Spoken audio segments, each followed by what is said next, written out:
I'm here with Tim Rea, the CMO of Edward Jones. Thank you so much for joining me. Oh, pleasure. Thank you, Sarah. So I just saw you speak at a breakfast, and the thing that really stood out is how you talk about your company being so boring. How do you market? How do you be the head of marketing for a boring company? Well, I'm not sure the folks in St. Louis would appreciate that moniker of boring, but it's within the context of look. We just do the fundamentals, which is a long-term perspective, conservative investments, and really get to know the people we're serving. It's actually a pleasure, and it's a solid company, so it's a pleasure to really share that with potential investors that there is a better alternative as you bring Wall Street to Main Street. And of course, I'm joking. I think you talk about it as a conservative investing. You know, can you talk a little bit about why that's such an important cornerstone of the business? Yeah, it is really founded on, as we grew up as a company, we were penetrating underrepresented markets, underserved markets, if you will. And so this idea of both financial education along with simple products really was a great fit. If you read all the literature, time is your best friend, and so this idea of long-term investing, we're dealing with folks who really want to understand how we're delivering for them, so conservative investments really make sense for us. And one of the things that sets Edward Jones apart is your physical locations. Absolutely. More than Starbucks, is that true? Yes, in the U.S., not internationally, yeah. And why is that important to your business? Well, we really see this as you have to be in the communities that you serve to really develop the level of trust where folks will give you their financial future and say, help me out. So we are in 68% of the counties of all U.S. counties. We hear stories all the time of folks who go out shopping in their community and they're running into their clients and having conversations. And that's what's so special about being there. You see it from your client's eyes and you're able to interact with them as a neighbor.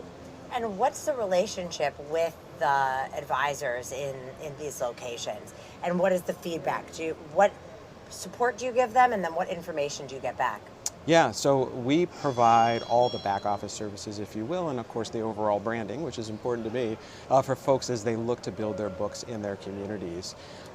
What's also great about it is, and you just touched on it, we are a clearinghouse for all the information about Middle America across the country.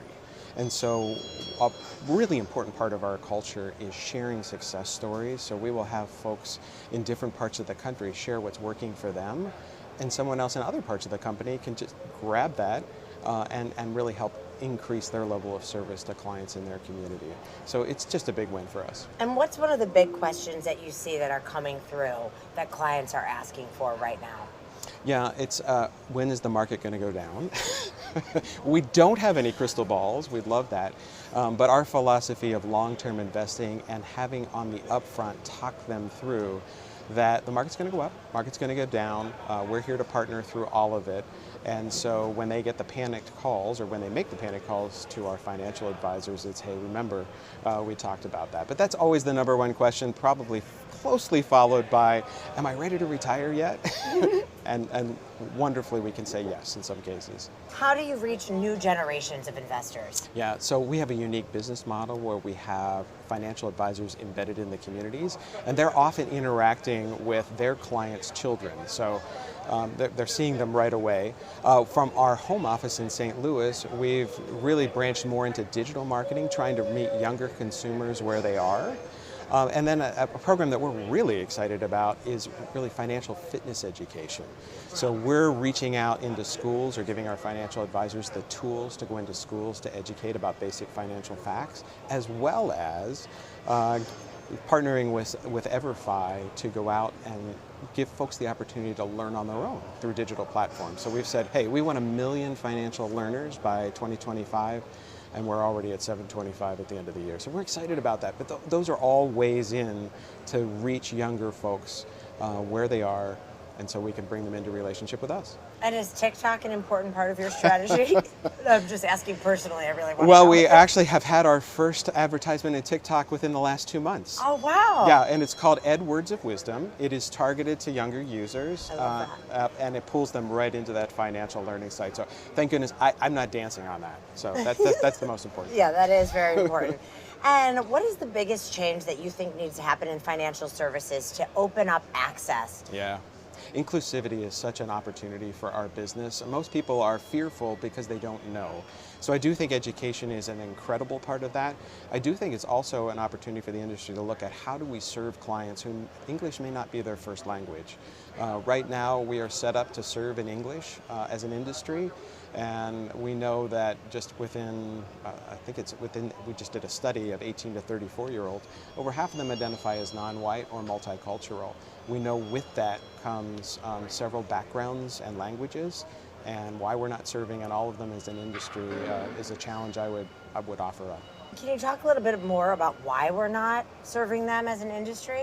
So the industry, I think, has that opportunity from a regulatory standpoint and from the companies, my fellow partners and firms, to make a conscious choice to want to serve in those different languages.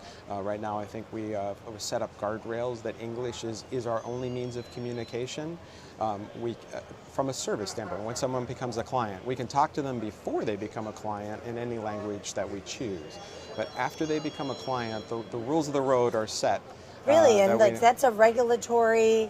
At least that's what my compliance folks have told me. Yeah, no, absolutely. That is really interesting. So if you think through the food chain, SEC would need to set up its regulation to allow for multilingual. All of the prospectuses that we would have would also need to be printed in additional languages. So it is an industry-wide opportunity.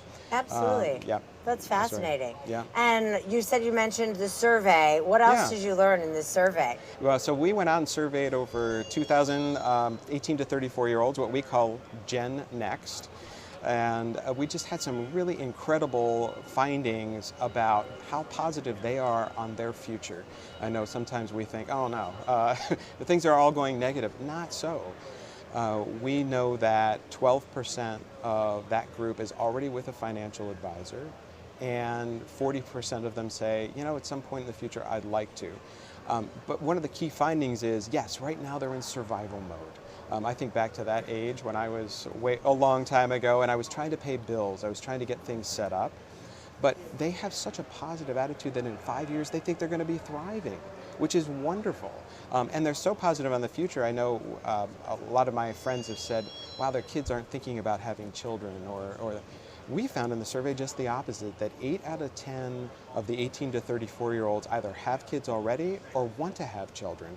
And they're really focused in on having a comfortable life with family and friends. So very positive and bullish on the future. Huh.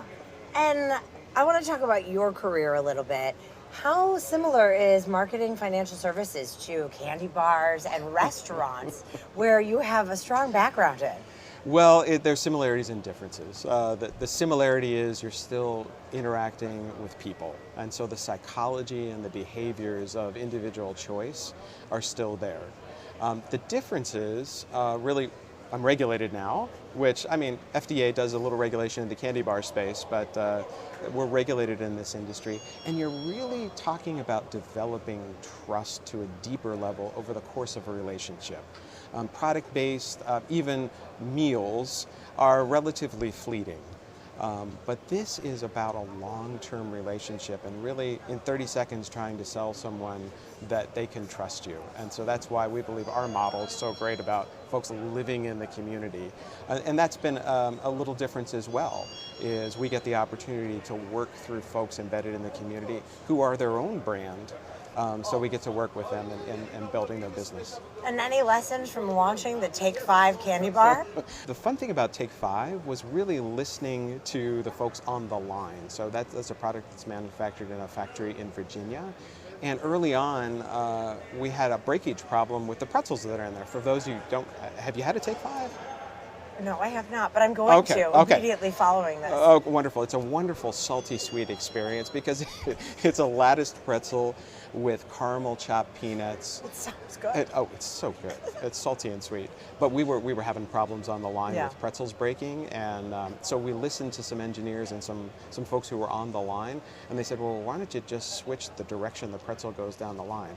And it solved the breaking problem. So I took from that this learning of always listen to those closest to the action, and that'll really serve you well. That's great. And I want to ask you my favorite question to ask marketers. Yeah.